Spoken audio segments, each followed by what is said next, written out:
बिस्मिल्लाहिर्रहमानिर्रहीम। मैं हूँ अरशद अली और आज जो है हम बैठे हुए थे, स्टूडेंट्स फ्री थे, तो मैंने सोचा कि इनको एक स्टोरी सुना देता हूँ। तो स्टोरी है वो है एक उस्ताद के एहतराम के बारे में, उस्ताद की ज़हानत के बारे में कि उस्ताद कितने ज़हीन थे। तो एक मर्तबा का ज़िक्र है कि उस्ताद को 1000 रुपये चाहिए थे, तो वो एक बैंक में जाता है, एटीएम में। तो एटीएम बंद होता है, तो जब एटीएम बंद था तो वो बैंक के अंदर जाता है। तो बैंक में वो जाता है तो उसने एक चेक लिखता है 1000 रुपये का और कैशियर को देता है। तो कैशियर कहता है कि सॉरी सर, हम हमारी बैंक की एक पॉलिसी है कि अगर 5000 रुपये से कोई भी कम का चेक होता है तो उस पे हम टैक्स काटते हैं। लेकिन टीचर को कितने की ज़रूरत थी? 1000 रुपये की। तो टीचर जो है बड़ा हैरान हुआ उनकी इस पॉलिसी पर।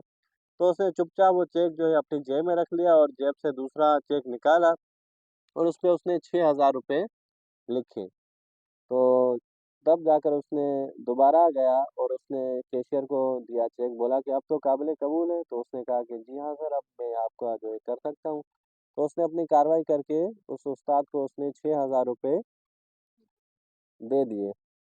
अपनी कार्रवाई करके उसने 6000 रुपये टीचर को दिए। तो टीचर ने क्या किया कि टीचर को कितने की ज़रूरत थी?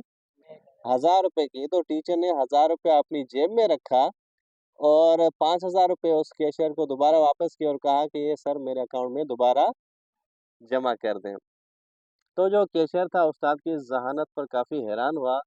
तो दंग रह गया कि उस्ताद जो है वो कैसे उसके साथ वो उसने अपनी बात भी मनवा ली और उसको कोई नुकसान भी नहीं हुआ।